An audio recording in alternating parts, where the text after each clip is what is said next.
Chevreuse since that night at Baptiste's place.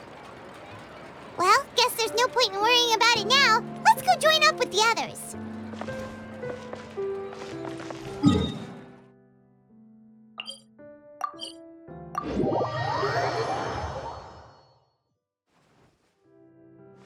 Squall and Fury!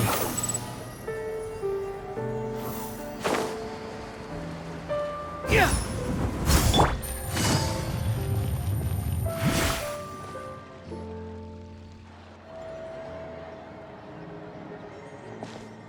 Good morning!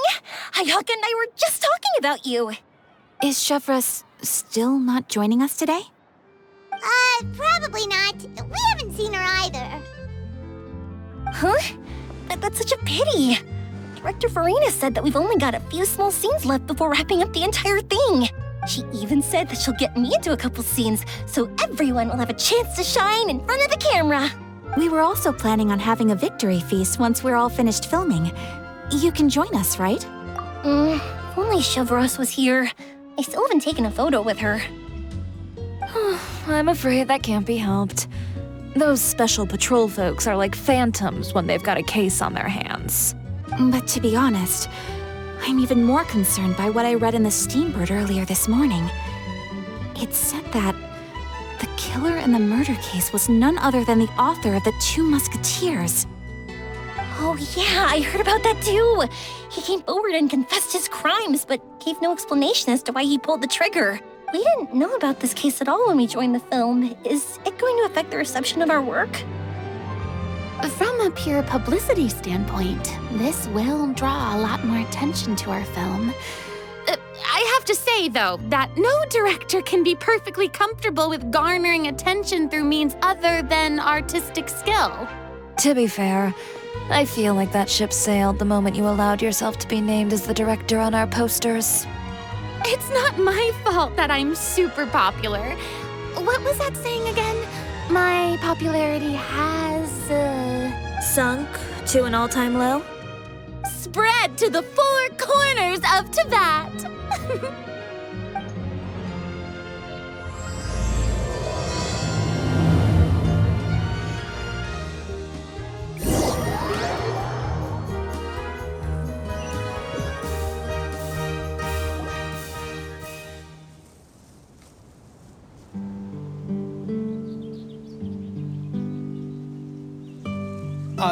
Excuse me, everyone.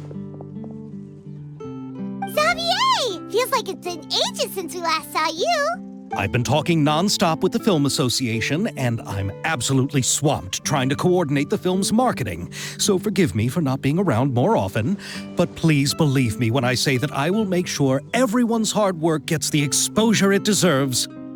Oh, seems like you've been fighting your own battles. Yes, that's one way to put it. Oh, and before we begin the final round of filming, please allow me to finally introduce you to the original investor of our film, Mr. Morris. A pleasure to meet you all. Yes, glad to make your acquaintance, Mr. Morris. We've heard about the issues you've encountered with your financial situation, and genuinely hope that things have taken a turn for the better. Oh, well, the situation has indeed improved somewhat. Don't worry, Mr. Morris. Accidents and last-minute challenges happen all the time. There's no need to blame yourself over it. The good news is that we're almost done filming now, and I would even say that this is the best story I've ever seen. Is that so? I say that's great news. All right, now that we've gotten all the pleasantries out of the way, let's get the show on the road. We'll mostly be filming typical people and scenery from the streets today to improve the sense of environmental ambiance in some parts of the film. Oh, and there'll be a cameo for Mr. Kamisato and Miss Yoimiya as well. They'll be used to show outsider perspectives on the fates of the Two Musketeers. That's right. Ayato should be here any minute. Excellent! Then let's start with the scenery shots. Camera and clapper loader, you're up. Yep, we'll be ready. Remember, all we need are some wide zoom shots of the streets. If you happen to find some particularly lovely patches of flowers and grass, feel free to grab some close-ups of those as well. Ready? Lights! Camera! Action! Okay, now move the camera slowly.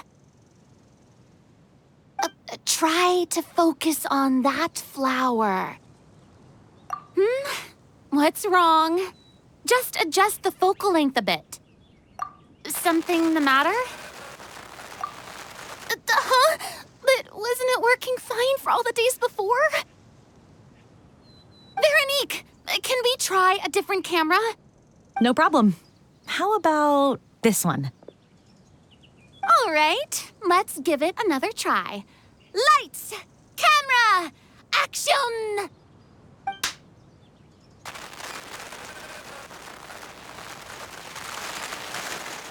Don't tell me. This one is broken too? Veronique, do we have any other spare ones we can use? I'm afraid we only brought these two today. What? Then go find a workshop to get them repaired right away. Oh, and you too, Bono. Go find our spare camera in the warehouse and bring it back to the set. On it. Greetings, everyone. My apologies for the delay. Is something the matter, Ayaka? It seems like there are some issues with the filming equipment today. We're stuck for the moment. I see.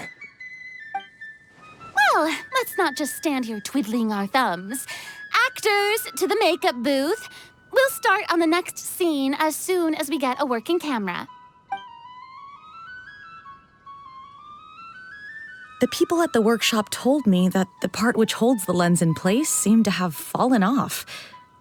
That's super strange. It was perfectly fine just yesterday. Well, no time to dwell on that now. Let's get back to filming. Ahem! Quiet on set! Places, everyone! Lights! Camera! Action! By the way, have you heard about that recent murder case? Yes, I have.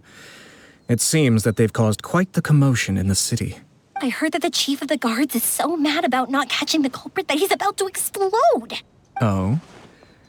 I find that quite hard to imagine, considering how he already looks most days.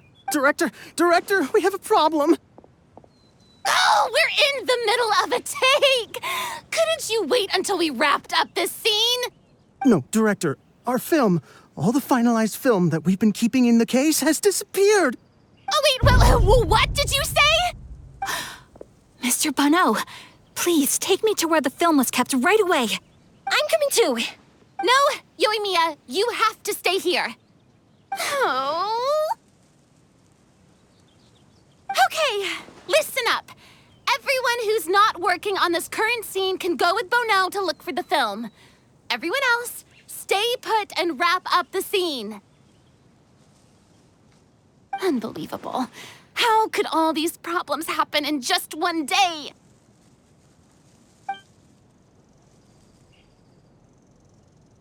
We're back.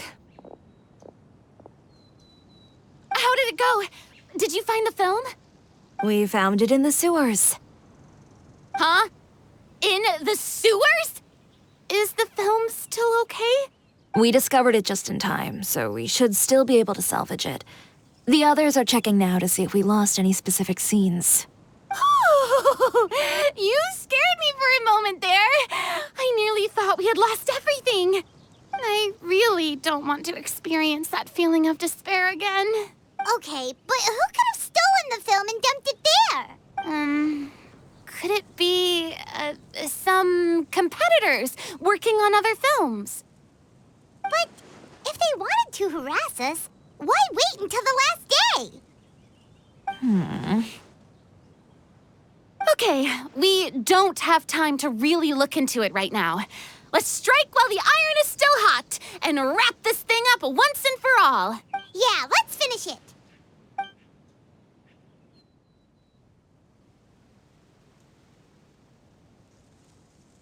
I I would like to officially announce that our entry to the festival, The Two Musketeers, has now concluded filming! Paimon is spent. It's so late already. Even though the filming process proved to be extremely challenging, everyone provided valuable and unique contributions to the final product. Thank you all for your dedication and support. And just like Director Furina, I would also like to extend my most heartfelt thanks to all of you. Really, you've all helped me so much. All right, let's save the awards speech for later and hopefully also get some rehearsals in before the real thing. Anyway, now it's time to party! Let's all make our way to the beach and have a celebration feast so loud and fun that even the blubber beast will want in. Party! Party! Paimon wants to party!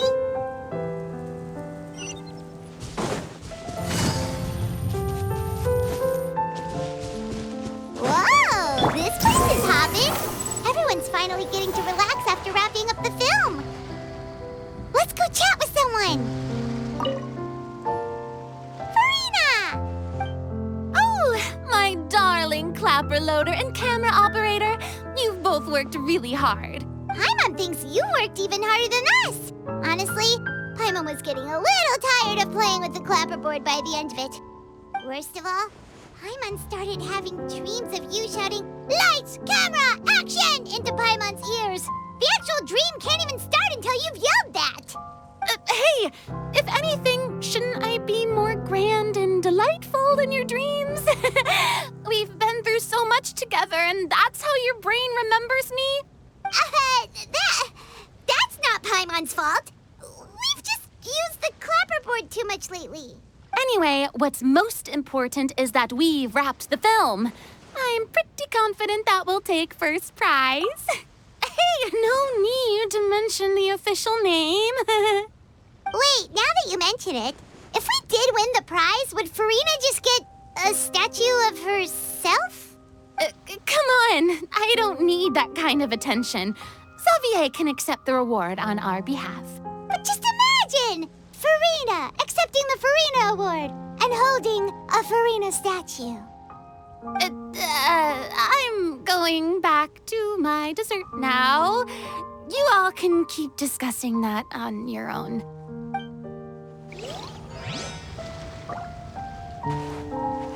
Squall Fury!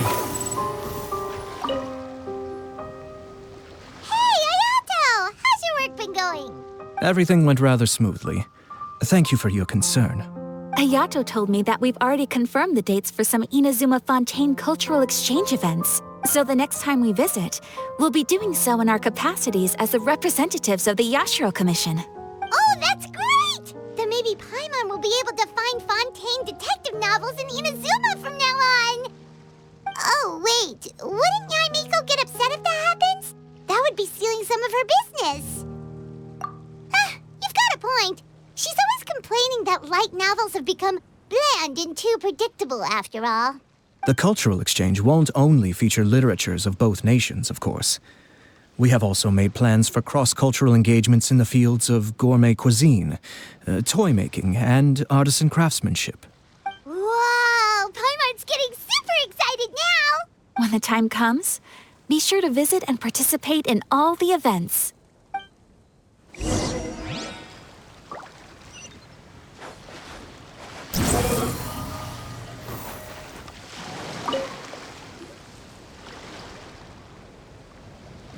Chiori! Hey, you two. Are you not really into these kinds of big social occasions? Not particularly. But this is still better than Fontaine Fashion Week. But if this film becomes a big hit, people will definitely come flocking to your shop. Yes, that's highly likely. As long as the film can premiere as planned. Are you still worried about the case? That and all the obstacles we had to face today. You're right. It's as if all our bad luck just manifested at once. But why today of all days?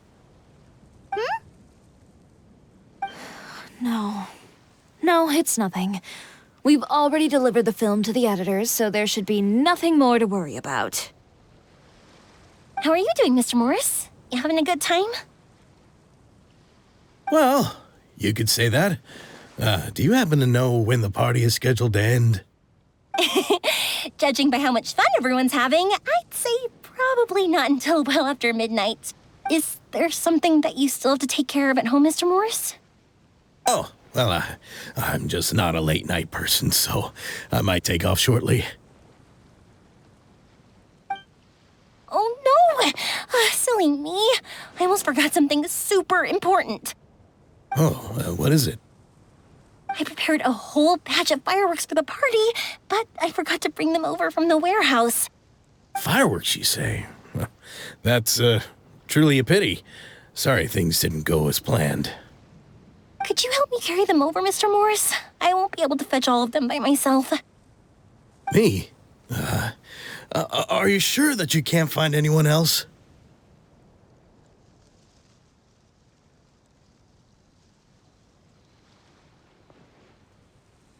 I just wanted to make this a surprise for everyone. The warehouse isn't far from here. We'll be there in no time. Pretty please, Mr. Morris. These are some of the best fireworks I've ever made. So I also want you to see them before you leave. They're stunning. I promise that they'll be a once-in-a-lifetime experience that you'll never forget. But... It's okay. Just come with me. If we're sneaky enough, nobody else will see us leaving. All right. The warehouse is right over here. I moved the fireworks there in advance, so it shouldn't be too much work bringing them back. It's still a ways away from the party. Sorry about that, Mr. Morris. It's probably because I'm used to carrying fireworks all the time, so it doesn't feel like a lot of work to me.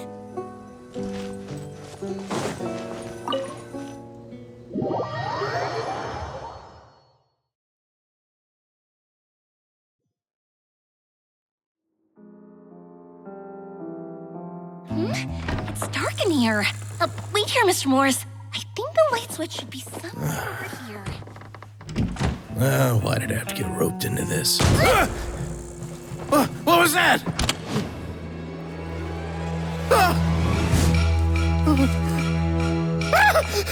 Who's there? Get me out! Get me out of here! Did you really think you'd get away, Morris?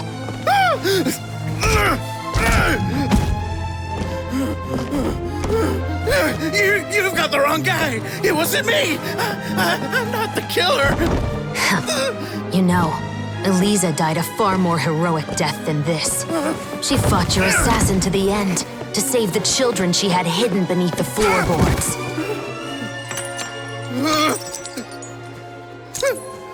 That is Eliza's pendant, the one with a photo of you two inside. The one you gave her.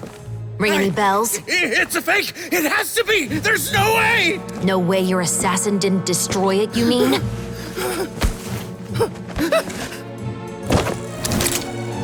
Did you ever love her, Morris? Or was killing her always the plan? No, please. Listen to me. I told Eliza to keep us a secret. I paid her plenty for her silence. I never thought she'd keep the child.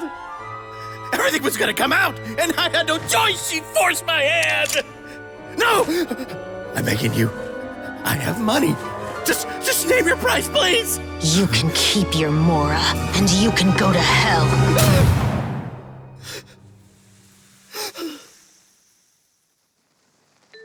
I'm Captain Chevreuse of the Special Patrol. Morris, you're under arrest for Eliza's murder.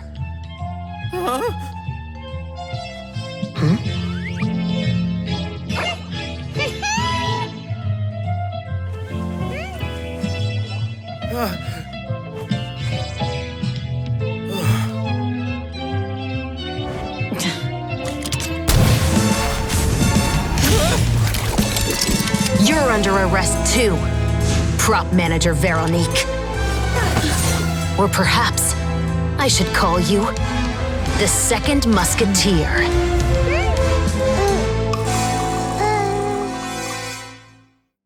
Wait, what's going on? This wasn't in the script. Drop the gun, Veronique. Why? Why would you keep me from exacting revenge on this heartless monster? Drop your weapon. This is my final warning.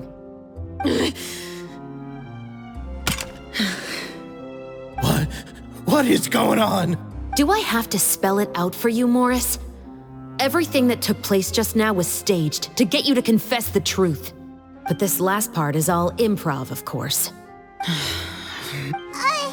Chevreuse, you told us you wanted us to help you stage a play. You never said anything about the second musketeer.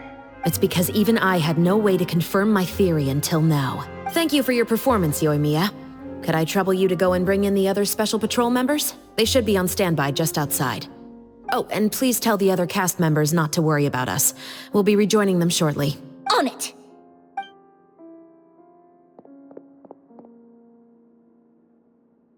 So what do you think, Morris? Care to talk about what happened 20 years ago?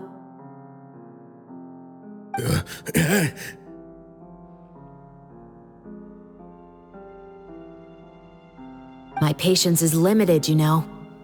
Don't force me to take you back to the interrogation room. I'd wager that you wouldn't last for more than a minute in there. With the recording we made, you have no chance of winning in court. Cooperating with us now is the most practical move. All right. I'll talk. I hired an assassin to murder Elisa. She once worked as a maid on my family's estate. She was very beautiful, and after some time I fell for her. We kept our relationship a secret and carried out an affair for some time, but it wasn't long before she became pregnant. And if my parents ever found out, they would have stripped me of my inheritance and status, driven me out of my home. I also didn't expect Elisa to insist on bringing the pregnancy to term. She even asked me to leave my family and travel far, far away with her. She believed that you were truly in love with her.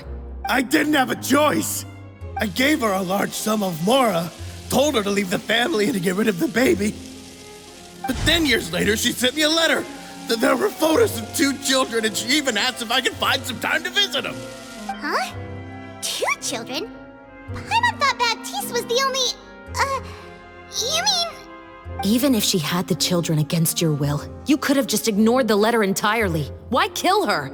I had just gotten engaged to be married to an heiress from another wealthy family. So if anyone were to find out about Elisa, my life would be completely ruined. I didn't have a choice. No, you always had a choice. You just made the wrong choice. Again. Do you know how it feels to watch your mother be killed right in front of you? My brother and I were hardly even school age yet. We were hidden beneath the floorboards, grasping each other's hands like a lifeline. We were so terrified that we didn't even know we could ever take a breath. All we could do was to watch Mother try to fight back, and then collapse to the floor. Even after the assassin left, we were still too terrified to leave our hiding spot. We thought that he might come back. It was only until the next evening when we finally climbed out and gathered around our mother. But she had already become cold and stiff to the touch. You made up your mind right then and there to bring this case to light. Not only that, we resolved to get our revenge. And that's why you became the Musketeers. No, that's why I became a musketeer. The man from before was also killed by me. My brother had nothing to do with it. I figured as much. You did? I once told these 2 that he didn't look like a killer to me. His confession from that night also rubbed me the wrong way. I think what really tipped me off was, how could I not feel a sense of regret in him? Huh? He confessed faster than any criminal I've ever met, but he didn't say a single word about you. He insisted that he was the sole perpetrator in the case. But after the questioning ended, I disassembled the musket we dug up from his backyard, put it in front of him, and told him to reassemble it. Wanna guess how far he got? He had no idea where to even start. He's never touched a gun in his life. Based on that, I determined that he was not acting alone. He only surrendered himself to draw our attention and create a moment of opportunity for his partner. So, I decided to play along. And as expected, the second musketeer followed us without hesitation once she saw Morris get separated from the rest of the cast. Besides, why else would he call the novel The Two Musketeers? But how did you know it was Veronique? I figured it out the moment Baptiste told me his father's name. That so-called financial crisis was all just a ruse. He just wanted to sign up as the investor and then leave the film without any source of funding. After all, he has a vested interest in minimizing the reach of this story. It's really just the same thing as what he did to Eliza all those years ago. Human scum. But then Xavier pulled out all the stops and got the film made against all odds. Morris couldn't have that. With the killer in custody, he figured it was safe to act. And so he came to visit the set today, just as I expected. Wait, so you were behind all those mishaps today? As for the identity of the second musketeer, I assumed they'd probably stay close to Morris and look for an opening. And if they already knew that Morris was the film's investor, then that narrowed the list of potential suspects as well. Furthermore, being the props manager would allow the culprit to avoid scrutiny by purchasing mechanical parts in the name of the crew. With that hypothesis in mind, I went back to check Baptiste's orphanage adoption records. Guess whose name I saw on the same page, just a few lines from his.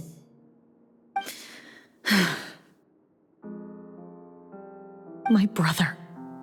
He trusted you. As in, he trusted me to perform the deed on his behalf?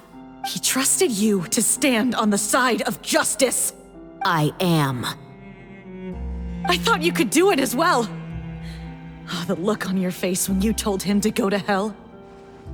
I really thought you'd put a bullet in his brain. You know what he has done. Are you telling me that you'd rather see him spend the rest of his life living like a king in the fortress of Meripede? I will never be able to forget the feeling of my mother's cold, lifeless hands. And you would call this ending fair? Is this what you call justice? I won't lie, Veronique. I did hesitate when your brother first told me about the truth. I wondered. I agonized over whether I should really put a bullet in his head. So why don't you? Because that should never be how justice is carried out in this world.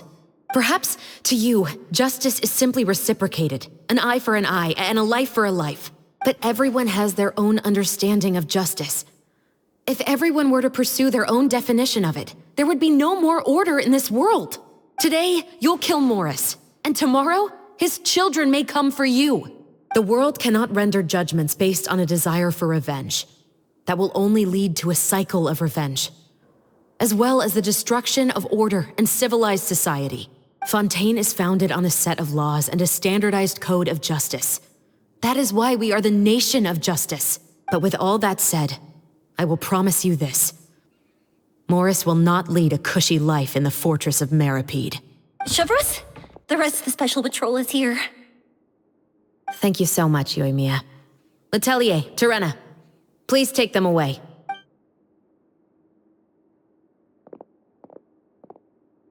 I still can't agree with your reasoning. I know.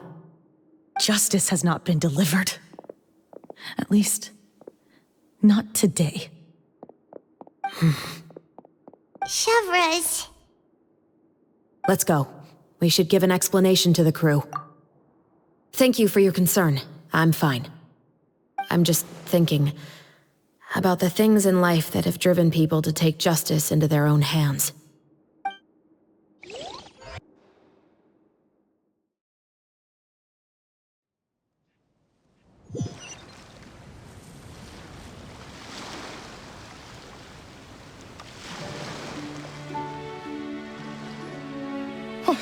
Who would have thought Morris would turn out to be... I'm at a loss of words. How could he have done something like this? I'm just glad that you're all safe and sound. Who knew that such a labyrinth of cases would be behind this story? Well, what should we do now? We have a finished film, of course, but should we still go ahead with the premiere? What do you mean? Shouldn't you be even more motivated to spread the word now that you've learned the truth? Chiori is right. I'd also like more people to see this story for themselves. But the real ending of the story seems to have deviated somewhat from the one in the script. Is that still acceptable to you, Miss Chevreuse? The call is yours. We still have time to reshoot an ending if that's what you'd like. No, it's fine as is. I like what we have for the catharsis. Romanticism is what gives works of art their appeal. Fiction is able to explore means of restitution that could never work in real life. Just like the real world, the world of stories also has its own set of rules and justice. These different possibilities are what initially drew me to reading in the first place. Sounds good to me. I support your decision. What about Veronique? Will she be okay? She will soon face her judgment alongside her brother and Morris. If I had to guess, they'll probably all be sent to the fortress of Meripede. I'll make sure to give Risley a heads up about it.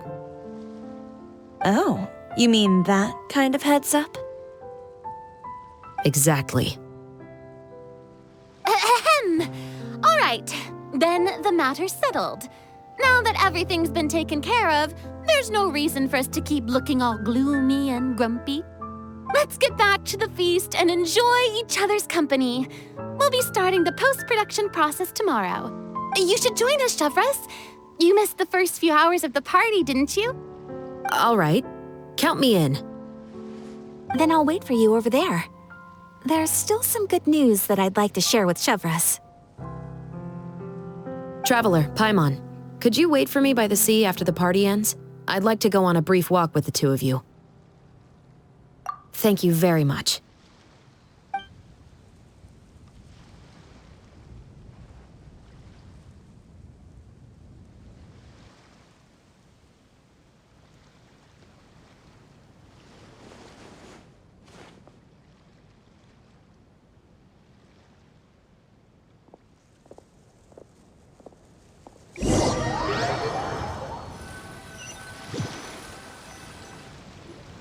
Sorry for the wait. Oh, we weren't waiting long at all. Is there something else you wanted to tell us? No, I don't have anything new to share. I just felt that since you were my investigation partners, I should have another conversation with the two of you. Traveler, how would you have responded to Baptiste's request if you were in my shoes? Is that so? Well, thanks for sharing. When I was young, my father often took me here to swim. We'd come rain or shine, even when it was freezing cold. He told me that swimming was the best activity to train one's strength of will. You could never give up before reaching the shore, especially when the water was cold. Oh? Why is that? Because the moment you give up would be the moment you die. At that point, I still hadn't received my vision.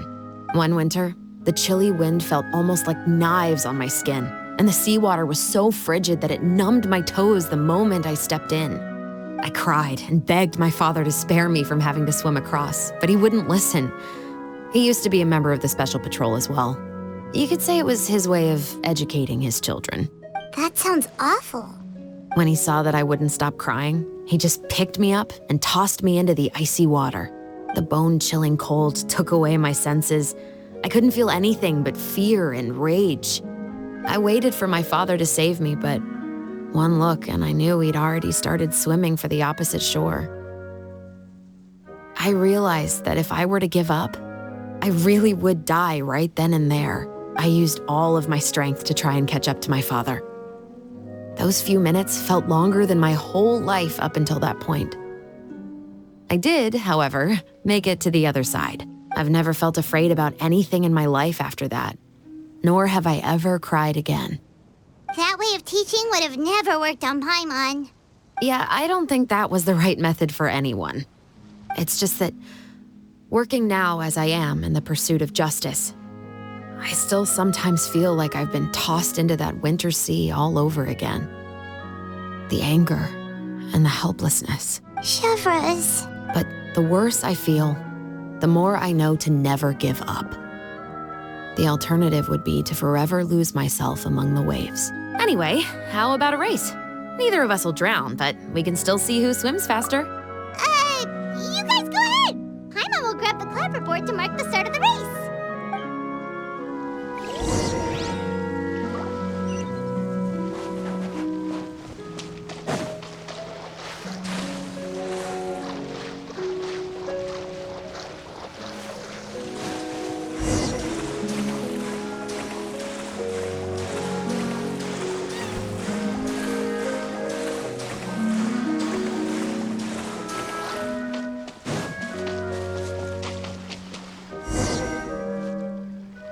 Oh, that felt good. You were so fast in the water, Chevreuse. You were swimming even faster than Paimon can fly. So, about the special patrol. Did you join because of your dad? Partly, but I'd say I was more inspired by the heroes I read about in stories growing up. Oh, so it's due to your love of stories. Of course, it was only after I joined the Special Patrol that I learned that truth is often stranger than fiction. Come on, let's walk a bit more.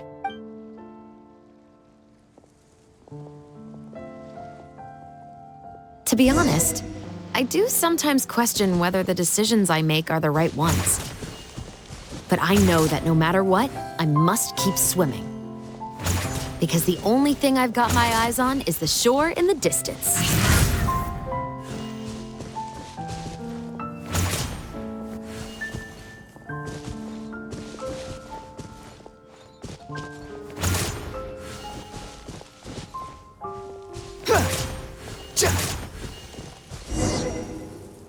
Thank you for coming on this walk with me. I feel a lot better after getting all that off my chest. Huh. We're nearly back at Baptiste's house. Huh. You're right. I didn't realize we were so close. He really did plant a lot of flowers. It's just like how he described it in the story. Huh? Wait. Paimon, Traveler, look! The rainbow roses in the garden. They're in full bloom now.